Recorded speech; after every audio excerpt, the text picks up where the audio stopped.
Hi అండి, welcome back to my channel. అందరూ ఎలా ఉన్నారండి? బాగున్నారా? నేనైతే చాలా బాగున్నాను. మీరు అందరూ ఎలా ఉన్నారో నాకైతే కమెంట్ సెక్షన్లో కమెంట్ చేసేయండి. అండ్ ఈరోజు కూడా చాలా మంచి ఇంట్రెస్టింగ్ టిప్స్తో అయితే మేము ముందుకైతే వచ్చేసానండి. ఇంకా లేట్ చేయకుండా వీడియోలోకి అయితే వెళ్ళిపోదాం.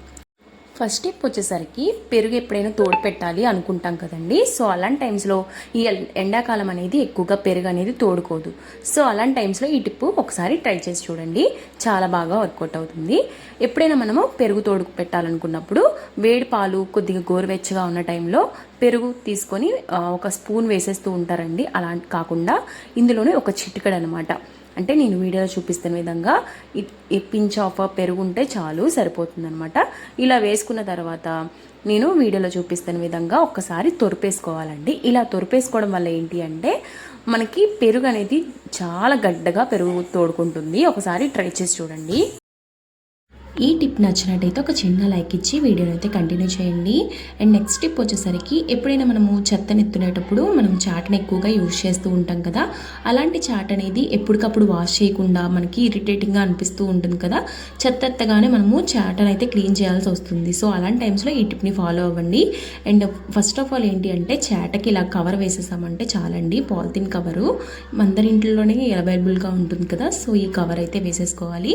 ఇలా వేసేసుకున్న తర్వాత చెత్త అయితే ఇలాగా మనం ఎత్తేసుకున్న తర్వాత ఈ కవర్ ఒక్కటి పడేస్తే సరిపోతుందండి. లేదు అంటే ఈ కవర్లోనే వాష్ చేసేసుకుంటే సరిపోతుంది. అండ్ చూడడానికి కూడా ఫ్లోర్ అనేది చాలా నీట్గా కనపడుతుంది. అండ్ ఇంకా చాట చూపిస్తానండి. ఇంకా చాట అయితే ఒత్తి కవర్ అయితే వాష్ చేస్తే సరిపోతుంది. జస్ట్ ఇలాగా వాష్ చేసేసిన తర్వాత ఇలా ఆరబెట్టేసుకుంటే సరిపోతుంది. నెక్స్ట్ టిప్ వచ్చేసరికి ఒక ప్లాస్టిక్ వాటర్ బాటిల్ అయితే తీసుకోవాలండి. ఈ వాటర్ బాటిల్ని ఒక చాకుని వేడి చేసేసి ఇలాగా కట్ చేసుకోవాలి, పైన మూత క్యాప్ వరకు. ఇలా కట్ చేసుకున్న తర్వాత ఇందులో స్టీల్ స్క్రబ్బర్ అయితే పెట్టేసుకోవాలండి. ఇలా స్టీల్ స్క్రబ్బర్ పెట్టుకోవడం వల్ల ఏంటి అంటే మనకి ఇంట్లో సింక్ క్లీన్ చేస్తున్నప్పుడు బ్రషెస్ అయితే ఉండవు కదా. సో అలాంటి టైమ్స్లో ఈ టిప్ అనేది చాలా బాగా హెల్ప్ అవుతుందండి. అండ్ దీనిలోనే లిక్విడ్ వేసేసి మనం మూతలోని జస్ట్ ఇలాగ మనము స్క్రబ్ చేసామంటే చాలండి. సింక్ అనేది చాలా నీట్గా వచ్చేస్తుంది. ఎందుకంటే మనము బ్రషెస్ అనేవి ఇంట్లో అవైలబుల్గా ఉండవు కదా సమ్ టైమ్స్. సో అట్లాంటి టైమ్స్లో ఇలాంటి ప్లాస్టిక్ వాటర్ బాటిల్స్ని యూజ్ చేసుకుంటూ అండ్ సింక్ని అయితే తలతల మెరిసిపోయేలా చేసేసుకోవచ్చు. అండ్ చూసారు కదండి, చాలా బాగా వర్కౌట్ అవుతుంది. ఖచ్చితంగా ఫాలో అవ్వండి. ఈ టిప్ అనేది చాలా బాగా వర్కౌట్ అవుతుంది. అండ్ నచ్చినట్టయితే ఒక చిన్న లైక్ ఇచ్చి వీడియో అయితే కంటిన్యూ చేయండి. అండ్ ఇలాగ స్క్రబ్ చేసేసుకున్నాక ఏదైనా ఒక లిక్విడ్ వేసేసి స్క్రబ్ చేసుకోవాలండి. వేసిన తర్వాత చూడండి షింక్ అనేది ఎంత నీట్గా కనపడుతుందో. జస్ట్ ఇట్లాగా స్క్రబ్ చేసేసి వేసేసుకున్నాను. నెక్స్ట్ వచ్చేసరికి ఇందులోనే ఒక రబ్బర్ బ్యాండ్ ఇలాగా నేను మూతకి పెట్టేసుకుంటున్నానండి. ఇలా మూత పెట్టుకుంటే ఏంటి అంటే మనకి ట్యాప్కి ఇలా తగిలిచ్చేసుకుంటే చాలా అందంగా కనపడుతుంది. అండ్ నెక్స్ట్ టిప్ వచ్చేసరికి మనకి ఎప్పుడైనా పెన్ను సరిగ్గా రాయలేదు అనుకోండి, ఈ టిప్ని ఒకసారి ఫాలో అవ్వండి. మనము ఇప్పుడు పెన్ను తీసుకున్నాం కదండి, ఆ పెన్నుని ఏంటి అంటే ఒక ప్లేట్ సహాయంతో ప్లేట్ బ్యాక్ సైడ్ తిప్పేసి ఇట్లా స్క్రబ్ చేసామంటే చాలండి. పెన్ను అనేది ఆ హీట్కి బాగా రాస్తుంది అనమాట పెన్ను. ఇప్పుడు చూసారు కదండి, రాసి చూపిస్తాను పెన్ అనేది ఎంత షార్ప్గా పనిచేస్తుందో. ఇలాంటి పెన్స్ ఏమైనా సరేనండి. అండ్ రీఫిల్ అయితే అక్కడక్కడ ఆగిపోతూ ఉంటుంది కదా. సో అందుకని ఇలా చేస్తే చాలు, అయితే చాలా బాగా రాస్తుందండి. ఈ విధంగా ట్రై చేసి చూడండి, డెఫినెట్గా వర్కౌట్ అవుతుంది. అండ్ నెక్స్ట్ టిప్ వచ్చేసరికి మనకి ఇలాగా మిక్సీ జార్స్ అయితే ఉంటాయి కదండి. మిక్సీ జార్స్ ఎక్కువ పదును పోతూ ఉంటాయి. మనం కొత్తగా మిక్సీ జార్స్ తీసుకున్నా సరే మనకి పదును అనేది ఫాస్ట్గా పోతూ ఉంటాయి కదా. సో అట్లాంటి టైమ్స్లో ఈ టిప్ అనేది చాలా బాగా యూజ్ అవుతుంది. అండ్ కల్లుప్పు అయితే తీసుకున్నానండి ఈ మిక్సీ జార్లోకి. నేను ఒక గుప్పెడు అయితే తీసుకున్నాను, చాలండి. గుప్పెడు అయితే సరిపోతుందనమాట. ఇంకా మిక్సీ జార్లో ఇంకా ఒక్కసారి మిక్సీ పట్టేసుకుంటే చూడండి ఈ విధంగా అయితే పొడైపోతుంది. ఈ సాల్ట్ని మనం మళ్ళీ రీయూజ్ చేసుకోవచ్చండి, చాలా యూస్ఫుల్గా ఉంటుంది. ఇది వేస్ట్ అయిపోతుందని మనం బాధపడక్కర్లేదు, ఈజీగా మనం మళ్ళీ రీయూజ్ చేసుకోవచ్చు అనమాట. ఇలాగా పదును ఎప్పుడు పోయినా సరే ఈ విధంగా మనం ఉప్పు వేసుకొని ఒక గుప్పెడు ఇలా మిక్సీ పట్టేసుకుంటే చాలండి. ఇది బాగా షార్ప్గా అవుతాయి అనమాట. ఈ బ్లేడ్స్ అనేవి చాలా యూస్ఫుల్గా ఉంటుంది. కొత్త దానిలో మళ్ళీ వచ్చేస్తాయండి మిక్సీ జార్లు అనేవి. ఈ టిప్ నచ్చిందా అయితే ఒక చిన్న లైక్ ఇచ్చి వీడియోని అయితే కంటిన్యూ చేయండి, చాలా యూస్ఫుల్గా ఉంటుందండి ఈ టిప్ అనేది. ఇంకా ఈ విధంగా తీసుకున్న సాల్ట్ని నేను మళ్ళీ రీయూజ్ చేస్తానండి. మనం ఇంట్లో పూజ సామాన్లకి ఎక్కువగా వెండి సామాన్లు అనేవి వాడుతూ ఉంటాం కదండి. నేను ఇప్పుడు వచ్చేసరికి గ్లాస్ ఒకటి గిన్నె ఒకటి తీసుకొని నేను ఒక నల్లగా ఉన్న వెండి సామాన్ని తెల్లగా చేసి చూపిస్తానమాట. ఈ ప్లేస్లో మీరు ఏ వెండి సామాన్లు తీసుకున్నా సరే ఇదే ప్రాసెస్ చేయండి, చాలా బాగా ఉంటుందన్నమాట. అండ్ నేను ఇక్కడ వచ్చేసరికి ఇందాకలా నేను మిక్సీ జార్లో పట్టుకున్న సాల్ట్ అయితే ఉంది కదండి, ఆ సాల్ట్ని అయితే తీసుకొని ఇలాగా మిక్సీ అయితే పట్టేసుకున్నాను కదా, ఆ సాల్ట్ని తీసుకొని ఇలాగా నేను రుద్దేసుకుంటున్నానండి. ఓన్లీ సాల్ట్ ఒక్కటే అనమాట, ఉత్తి సాల్ట్ అండి. చూసారు కదా దాని నుంచి ఎంత బ్లాకిష్ కలర్ అయితే మనకి రిలీజ్ అవుతుందో. అండ్ చాలా నీట్గా అయితే వస్తుందండి. ఈ టిప్ అనేది చాలా బాగా వర్కౌట్ అవుతుంది. ఇంకా మనం సోప్ కూడా పెట్టక్కర్లేదు, ఈవెన్ ఏమి సోపు లిక్విడ్స్ ఏం పెట్టక్కర్లేదు. ఉత్తి సాల్ట్తోనే మనం ఇలాగ రబ్ చేసుకుంటే చాలు, చేత్తో చాలా ఈజీగా అయితే వచ్చేస్తుంది అనమాట. మనకి తెల్లగా అనేవి వెండి సామాన్లు వచ్చేస్తాయండి, చాలా నీట్గా కనపడతాయి. మనం ఎక్కువ కాస్ట్ పెట్టి ఇలా నల్లగా అయిపోతే మనము డిసప్పాయింట్ అవుతూ ఉంటాం కదా. సో అట్లాంటి టైమ్స్లో ఉత్తి సాల్ట్ పెట్టి రబ్ చేయండి చాలు, వెండి సామాన్లు అనేవి ఎంత తెల్లగా వచ్చేస్తాయో మీరే చూస్తారు. చాలా బాగా యూజ్ అవుతుంది ఈ చిన్న టిప్ యూజ్ చేయండి. అండ్ టైంతో పాటు మనీ కూడా సేవ్ చేసుకోండి. లిక్విడ్స్ ఇలాంటివి కొనే బదులు ఇలాగా ఉత్తి సాల్ట్తోనే మనము ఈ వెండి సామాన్లు అనేవి ఫాస్ట్గా తోమేసుకోవచ్చండి. చూసారు కదా నేను ఎంత తెల్లగా అయితే తోమేనో. దీని నుంచి మనకి నల్లగా అయితే మనకి ప్రొడ్యూస్ అయింది. చూసారు కదా బయటికి రిలీజ్ అయిపోయింది మొత్తం. ఒక వెండి గ్లాస్ అయితే చాలా తెల్లగా వచ్చిందండి. చూసారు కదా ఈ విధంగా. ఈ ప్లేస్లో వెండి కుందులు కానీ, గంట కానీ, ప్లేట్ కానీ ఏదైనా తోముకోవచ్చండి, చాలా తెల్లగా వచ్చేస్తాయి. మనం కుంకుమ మరకలు ఉన్నా సరే ఈజీగా అనేవి రిమూవ్ అయిపోతాయి. అట్ ద సేమ్ టైం మనకి నల్ల మచ్చలు అనేవి రిమూవ్ అయిపోతాయండి. తోమిన తర్వాత చూసారు కదా తెల్లగా అయితే వచ్చేసింది. నాకు ఈ గిన్నెకి డిజైన్ ఉంది కాబట్టి మనం స్క్రబ్బర్తో మనము వాష్ చేసుకున్నా సరే నీట్గా ఇంకా తెల్లగా వస్తుందండి. చూసారు కదండి నేను హ్యాండ్తోనే చేసి చూపిస్తున్నాను మీకు లైవ్గా. చూసారు కదా చాలా బాగా వచ్చేసింది. ఒకసారి వాష్ చేసి చూపిస్తానండి ఎట్లా వచ్చింది ఏంటి అనేది. ఉత్తి సాల్ట్తోనే నేను వెండి సామాన్ని ఎలా తోమాను అనేది నేను ఇక్కడ ప్రూవ్ చేయబోతున్నాను అనమాట. అండ్ ఇంకా ఆఫ్టర్ వాష్ చేసిన తర్వాత మీకు గిన్నె కానీ గ్లాస్ కానీ చూపిస్తానండి ఏ విధంగా వచ్చింది ఏంటి అనేది. ఆఫ్టర్ వాషింగ్ విత్ సాల్ట్ అండి. చూసారు కదా బాగా తోమేసుకున్న తర్వాత కడిగిన తర్వాత చూసారు ఎంత తెల్లగా వచ్చిందో. అసలు నేనేం సోప్ యూజ్ చేయలేదండి, అసలు ఎంత తెల్లగా వచ్చేసాయంటే అంత తెల్లగా వచ్చేసాయి. ఇంకా మనం ఎక్కువ స్ట్రెస్ పెట్టక్కర్లేదు, ఓన్లీ మనం రబ్ చేస్తే చాలండి చేత్తో. అసలు వెండి సామాన్లు ఎంత తెల్లగా వచ్చేస్తాయంటే చాలా తెల్లగా వచ్చేస్తాయి. అండ్ నెక్స్ట్ టిప్ వచ్చేసరికి మనం ఇలాగా కోంబ్ అయితే ఉంటుంది కదండి, కోంబ్కి ఇలాగా మనం పెట్టేసుకొని స్టీల్ స్క్రబ్బర్ ఇలా పెట్టేసుకొని రబ్బర్ బ్యాండ్ పెట్టేసుకుంటే చాలండి. ఈ విధంగా పెట్టుకోవడం వల్ల మనము మన గట్టి దగ్గర మూలలా క్లీన్ చేయడం చాలా కష్టం కదండి. సో అట్లాంటి టైమ్స్లో ఈ టిప్ యూజ్ చేయండి, చాలా బాగా వర్కౌట్ అవుతుందండి. ఎంత బ్రష్ పెట్టి క్లీన్ చేసినా మనకి ఆ మూలలు అయితే వెళ్ళవు కదండి. ఇలాగా కోంబ్ పెట్టి క్లీన్ చేసుకోవడం వల్ల చాలా ఈజీగా అనేది రిమూవ్ అయిపోతుంది. చూసారు కదండి ఒక్కసారి వాటర్ కొట్టేస్తే చాలు, మనము ఇలా బ్రష్ చేసేసి ఇంకా వాటర్ కొట్టేస్తే చాలు మురికంతా పోతుందండి, చాలా నీట్గా కనపడుతుంది అనమాట. అండ్ మూలలు ఏమీ లేకుండా నీట్గా హైజీనిక్గా ఉంటుంది. నెక్స్ట్ టిప్ వచ్చేసరికి మనము కబోర్డ్స్లో కానీ మనకి బట్టలు పెట్టుకునే దగ్గర బెడ్రూమ్లో ఉంటుంది కదండి, ఇలా క్లిప్స్ పెట్టుకోవడం వల్ల ఏంటంటే దీనికి రబ్బర్ బ్యాండ్స్ ఎక్స్ట్రా ఉంటాయి కదా, అవి పెట్టుకోవచ్చు. లేదు అంటే చైన్స్ పెట్టుకోవచ్చు అండి, లేదంటే మనము ఇట్లాంటి నెక్లెసెస్ ఉంటాయి కదా అవి కూడా పెట్టుకోవచ్చు. మనకి ఆర్గనైజర్స్ ఏమీ లేవు అంటే ఇలాగా క్లిప్ పెట్టేసుకొని ఇలా పెట్టేసుకోవచ్చు అనమాట. అండ్ నెక్స్ట్ టిప్ వచ్చేసరికి ఎప్పుడైనా మనము కరివేపాకు తీసుకొస్తూ ఉంటాం కదండి, ఎప్పుడు ఎక్కువ మొత్తంలో తీసుకొచ్చినప్పుడు కరివేపాకు అనేది తొందరగా ఎండిపోతూ ఉంటుంది. సో అలాంటి టైమ్స్లో ఈ టిప్ని ఒకసారి ట్రై చేసి చూడండి. అండ్ ఫస్ట్ ఆఫ్ ఆల్ మనం కామన్గా యూజ్ చేసేది కరివేపాకుని లాగా లీవ్స్ అన్ని తీసేస్తూ ఉంటాం కదా, ఖచ్చితంగా ఇలా చేయాలి అండి, ఎందుకంటే ఇవి 3 నెలల పాటు నిల్వ ఉంటుందన్నమాట. సో అందుకని ఈ టిప్ని ఖచ్చితంగా ఫాలో అవ్వండి. ఇలా తీసిన తర్వాత ఏంటి అంటే మనం ఇంట్లో యూజ్ చేసుకునే ఆయిల్ అయితే ఉంటుంది కదండి, ఆయిల్ని మనము ఇలాగా స్ప్రింకిల్ చేసుకోవాలి. ఇలా స్ప్రింకిల్ చేసుకొని చేతితో జస్ట్ మనము ఆకులకి అప్లై చేయాలన్నమాట. ఇలా అప్లై చేయడం వల్ల ఏంటి అంటే కరివేపాకు 3 నెలల వరకు పాడవదండి, అస్సలు ఎండిపోదు, చాలా ఫ్రెష్గా కనపడుతుంది. ఈ టిప్ని జస్ట్ ఫాలో అవ్వండి, చాలా బాగా హెల్ప్ అవుతుంది. ఇలా ఒక బాక్స్లో పెట్టేసి స్టోర్ చేసుకుంటే చాలా రోజులైతే నిల్వ ఉంటుందండి. పాత కరివేపాకు పైన వేసాను అండ్ కొత్తదైతే లోపల పెట్టేశాను.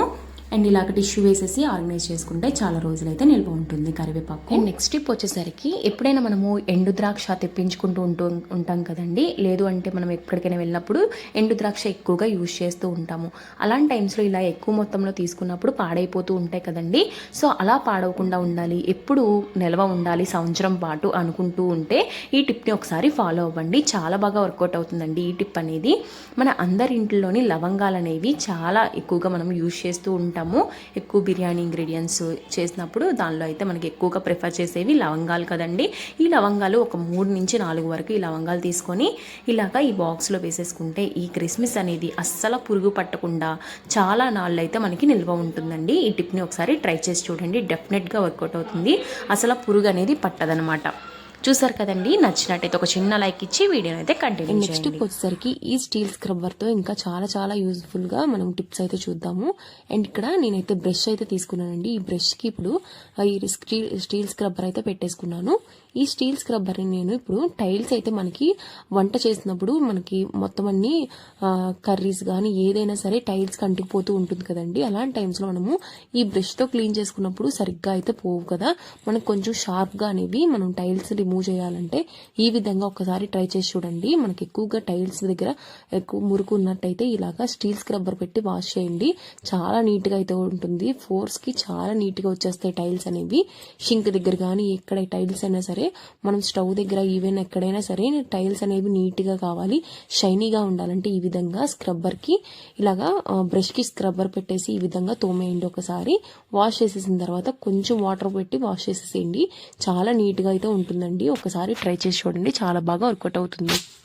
నేను ఇంట్లో ఉన్న ఒక కొంచెం సోప్ని అయితే తీసుకొని ఈ విధంగా బ్రష్ అయితే గట్టిగా పట్టుకొని ఇంకా ఇలా రబ్ చేసేస్తున్నానండి. స్టీల్ స్క్రబ్బర్తో ఇలాగా గట్టిగా పట్టుకొని మనం రబ్బర్ బ్యాండ్ అయినా పెట్టేసుకోవచ్చండి. లేదు అంటే ఈ విధంగా పెట్టేసుకొని రుద్దేసుకుంటే చాలు, చాలా నీట్గా అయితే టైల్స్ వచ్చేస్తాయండి. చూసారు కదా, మురికి కానీ ఏమైనా మనం అంట్లు తోముతున్నప్పుడు కొన్ని పడుతూ ఉంటాయి కదండి, సోప్ మరకలు కానీ ఏమైనా పడుతూ ఉంటాయి, కర్రీ మరకలు కానీ అన్ని పడుతూ ఉంటాయి.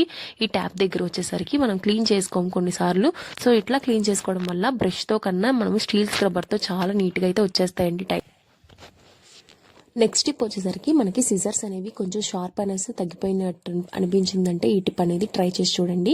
మనకి స్టీల్ స్క్రబ్బర్ని ఇలాగా ఒక్కసారి కత్తిరిస్తున్నట్టుగా ఇలాగా పదును చేస్తున్నట్టుగా మనం ఒకసారి స్క్రబ్ చేస్తున్నట్టుగా పెట్టాము అంటే మనకి ఈ సిజర్ అనేది చాలా బాగా వర్కౌట్ అవుతుందండి. బాగా షార్ప్నెస్ అయితే వచ్చేస్తుంది.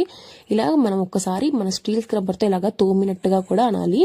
అంటే మటుకి దీని నుండి ఏంటంటే షైనీస్ బాగా వస్తుంది అండ్ మనకి షార్ప్నెస్ అనేది వస్తుంది అనమాట. ఇంట్లో కత్తెరలు అప్పటికప్పుడు పదును పోతున్నాయి అని అంటే పదును పెట్టడానికి షాప్స్ తీసుకెళ్లకుండా ఇంట్లోనే ఈ విధంగా చేసి చూడండి. పదును అప్పటికప్పుడు మనము రీయూజ్ చేసుకోవచ్చండి. సిజర్స్ అయితే అస్సలు పాడవు. నెక్స్ట్ టిప్ వచ్చేసరికి ఇలాంటి స్పోర్ట్స్ వాటర్ బాటిల్స్ క్లీన్ చేయాలంటే ఈ స్టీల్ స్క్రబ్బర్ అనేది చాలా బాగా హెల్ప్ అవుతుందండి. ఒక గరిటె తీసుకొని ఈ స్టీల్ స్క్రబ్బర్ని ఇలా రబ్బర్ బ్యాండ్ పెట్టేసి లోపల ఏదైనా ఒక లిక్విడ్ వేసేసి జస్ట్ ఇలాగా మనం రబ్ చేసామంటే చాలండి. లోపల అడుగు అయితే మనకి చాలా డస్ట్ అయితే ఉంటుంది కదా, ఆ డస్ట్ అనేది చాలా ఈజీగా వచ్చేస్తుంది. ఒకసారి ఫాలో అవ్వండి ఈ టిప్ అనేది. ఇలా ఒక లిక్విడ్ పెట్టి క్లీన్ చేసుకున్న తర్వాత ఆఫ్టర్ మనం పైన కూడా క్లీన్ చేసేసుకోవచ్చండి. చాలా నీట్గా కనబడుతుంది. ఈ స్టీల్ స్క్రబ్బర్తో కనుక మనము బాటిల్స్ అనేవి వాష్ చేసాము అంటే అండ్ చూడడానికి కూడా చాలా అందంగా కనబడుతూ ఉంటాయి. నెక్స్ట్ బాటిల్ అయిపోయాక మూత దగ్గర మూలలో కూడా చాలా ఈజీగా క్లీన్ అయిపోతుంది ఈ స్టీల్ స్క్రబ్బర్తో. ఇంకా జస్ట్ నేను వాష్ చూపిస్తున్నానండి. వాష్ చేసిన తర్వాత చూడండి చాలా నీట్గా అయితే కనపడుతుంది. ఈ బాటిల్ అనేది ఎప్పుడైనా హైజీనిక్గా ఉండాలి అంటే ఇలా స్టీల్ స్క్రబ్బర్స్ని యూజ్ చేసి చాలా నీట్గా మనం వాష్ చేసేసుకోవచ్చండి. చాలా బాగా హెల్ప్ అవుతుంది. చూసారు కదండి అడుగు అయితే ఎంత నీట్గా ఉందో. అండ్ చూసారు కదా, ఈ టిప్ అనేది నచ్చినట్టయితే ఒక చిన్న లైక్ ఇచ్చి వీడియోని అయితే కంటిన్యూ చేయండి, చేసుకోండి.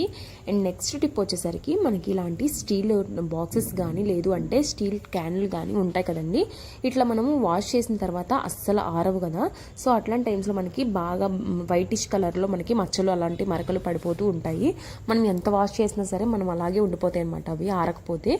సో ఈ చిన్న టిప్ యూజ్ చేయడం వల్ల ఏంటి అంటే మనకి ఈజీగా మనకి ఆరిపోతాయండి. లోపల కూడా క్లీన్గా ఉంటాయి అండ్ హైజీనిక్గా ఉంటాయి అన్నమాట బాక్సెస్. మళ్ళీ మనం రీయూజ్ చేసుకోవడానికి చాలా బాగా వర్కౌట్ అవుతుంది అనమాట. ఈ చిన్న టిప్ యూజ్ చేయడం వల్ల చాలా బాగా యూజ్ అవుతుంది. ఒకసారి ట్రై చేసి చూడండి. 2 క్లిప్స్ తీసుకొని మనకి బాక్స్కి అటు ఇటు పెట్టాలండి. నెక్స్ట్ మూతకు కూడా అటు ఇటు పెట్టాలి. లేదు అంటే ఒకటి పెట్టినా సరిపోతుంది అనమాట. ఇలాగా ఫ్లాట్గా పెట్టడం వల్ల ఏంటి అంటే మనకి ఈజీగా దాని నుంచి గాలి అనేది వస్తుంది అనమాట. గాలి రావడం వల్ల ఈజీగా మనకి వాటర్ అంతా రిమూవ్ అయిపోతుంది, ఆరిపోతుంది ఫాస్ట్గా. తీసి చూడగానే మనం ఈజీగా మనం బాక్స్ మూత పెట్టేసుకొని లోపల పెట్టేసుకోవచ్చు. చాలా బాగా వర్కౌట్ అవుతుందని ఒక్కసారి ట్రై చేసి చూడగా ఉన్నాయి. అండ్ నెక్స్ట్ టిప్ వచ్చేసరికి మనకి ఇలాగా బియ్యం పిండి అయితే ఉంటుంది కదండి. ఈ బియ్యం పిండిని మనము బియ్యము తడిపిన తర్వాత మనం ఆరబెట్టుకొని పిండి తయారు చేసుకుంటూ ఉంటాము. అదైతే అస్తమాటికి మనము అలాగే ఉంచేస్తూ ఉంటే మనకి తడిపి బియ్యం పిండి అనేది పాడైపోతూ ఉంటుంది. సో అలాంటి టైమ్స్లో చిన్న టిప్ యూజ్ చేయండి, చాలా బాగా యూజ్ అవుతుంది. నేను ఇక్కడ వచ్చేసరికి కొద్దిగా సాల్ట్ 1 స్పూన్ తీసుకున్నాను. ఇలాగ మీరు ఎక్కువ ఆడించుకుంటూ ఉంటారు కదా, అలాంటి టైమ్స్లో పాడవకుండా ఉండాలి అంటే కొద్దిగా కల్లుప్పు కానీ లేదంటే సాల్ట్ కానీ వేసేసి ఒక్కసారి మిక్స్ చేసేయండి. అలాగా మనకి చాలా రోజులైతే ఉంటుంది. తడి బియ్యం పిండి ఎక్కువ రోజులు ఉండదంటారు కదా, సో అట్లాంటి టైమ్స్లో ఈ టిప్ అనేది చాలా బాగా యూజ్ అవుతుంది. నెక్స్ట్ టిప్ వచ్చేసరికి మన ఇంట్లో అయితే చాకులు ఉంటాయి కదండి, ఎన్ని చాకులు కొన్నా సరే మనకి పదునైతే పోతూ ఉంటాయి.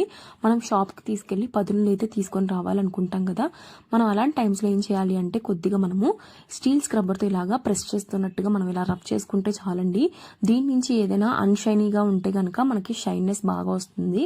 ఒకసారి స్టీల్ స్క్రబ్బర్తో ఎప్పటికప్పుడు వారానికి 2 సార్లు అయినా సరే ఈ విధంగా మనము షైన్ చేస్తూ ఉన్నామంటే మనకి స్టీల్ స్క్రబ్బర్స్ వల్ల మనకి చాకులు అనేవి చాలా షార్ప్గా వచ్చేస్తాయండి. ఎంత అన్షార్ప్గా ఉన్నా సరే చాలా షార్ప్గా అయితే వచ్చేస్తాయి. చూడడానికి కూడా మనకి చాలా నీట్గా కనపడతాయి. మొంటి మరకలు ఏమైనా ఉంటే మటుకు అవి కూడా పోతాయండి. ఒక్కొక్కసారి నల్లగా మరకలు అయితే వచ్చేస్తాయి, అవి కూడా స్టీల్ స్క్రబ్బర్ వల్ల పోతాయండి. మనం వెజిటేబుల్స్ కట్ చేస్తూ ఉంటాము, డిఫరెంట్గా అన్ని కట్ చేస్తూ ఉంటాం కదా, సో అలాంటి టైంలో ఇలాగా స్టీల్ స్క్రబ్బర్ యూజ్ చేయడం వల్ల ఏంటి అంటే కత్తులు కానీ చాకులు కానీ మనకి మంచిగా తెల్లగా అయితే వచ్చేస్తాయండి. దాని తర్వాత మనము ఒక చాకుని పెట్టుకొని ఇంకో చాకుని ఇట్లాగా మనము షార్ప్ చేసుకోవడం వల్ల కూడా చాలా రీయూజ్ చేసుకోవచ్చండి. మనకి షార్ప్నెస్ వచ్చేస్తాయి. మనకు అప్పటికప్పుడు ఏం కట్ చేయాలన్నా ఫాస్ట్గా పని అయిపోతుంది అనమాట. పదును లేకపోతే ఏ పని అయినా ఆగిపోతుంది కదండి. సో అందుకని ఈ విధంగా ట్రై చేసి చూడండి, చాలా బాగా యూజ్ అవుతుంది. ఈ విధంగా నేను అన్ని స్క్రబ్బర్స్ అన్ని చాకులు ఇలాగా స్క్రబ్ చేసుకుంటున్నానండి. ఇలా స్క్రబ్ చేసుకోవడం వల్ల ఏంటి అంటే ఒకదానితో ఒకటి మనకి బాగా షార్ప్నెస్ అవుతాయి. ఆఫ్టర్ నేను ఒకసారి స్టీల్ స్క్రబ్బర్తో తోమేసుకున్నాక వాష్ చేశాను. చూసారు కదండి, కొత్త చాకులు లాగా అయితే కనబడుతున్నాయి. నెక్స్ట్ స్టెప్ వచ్చేసరికి ఎప్పుడైనా మనము అంట్లు తోముతున్నప్పుడు కానీ ఏం చేసినా సరే మనము బ్రష్ కానీ ఏదైనా యూజ్ చేస్తూ ఉంటాం కదండి. స్క్రబ్బర్స్ కానీ ఇలాంటి స్క్రబ్బర్స్ యూజ్ చేసినప్పుడు ఏంటి అంటే అవి హైజీనిక్గా లేకపోతే మనం బాత్రూంలో ఉండే పాయిజన్ కన్నా ఎక్కువగా దీనిలో అయితే క్రిములు అయితే ఉంటాయండి. సో అందుకని మనం షింక్లో యూజ్ చేసే ఈ స్క్రబ్బర్స్ అయితే డెఫినెట్గా మనం వాష్ చేసుకోవాలి తరువుగా. సో అందుకని నేను హాట్ వాటర్లోని కొద్దిగా సాల్ట్ అయితే వేసేసి ఈ స్క్రబ్బర్స్ అయితే ఎక్కువగా నానబెడుతూ ఉంటాను. ఇలా నానబెట్టడం వల్ల ఏంటి అంటే ఎప్పుడు హైజీనిక్గా ఉంటాయి. మనము ఫుడ్ అనేది ప్లేట్స్లోనే ఎక్కువగా తింటూ ఉంటాం కదండి, సో ప్లేట్స్ అనేవి ఎప్పుడు నీట్గా కనిపించాలి. సో అలా చేసిన తర్వాత ఒకసారి 10 మినిట్స్ తర్వాత వాష్ చేసేసుకుంటే చాలా కొత్త వాటిలో వచ్చేస్తాయి అనమాట. అండ్ ఇందులో ఉండే క్రిములు అనేవి పోతాయి అనమాట. చూసారు కదండి, ఇవాల్టి వీడియో అయితే ఇక్కడితో ఎండ్ చేయబోతున్నాను. Thank you for watching guys.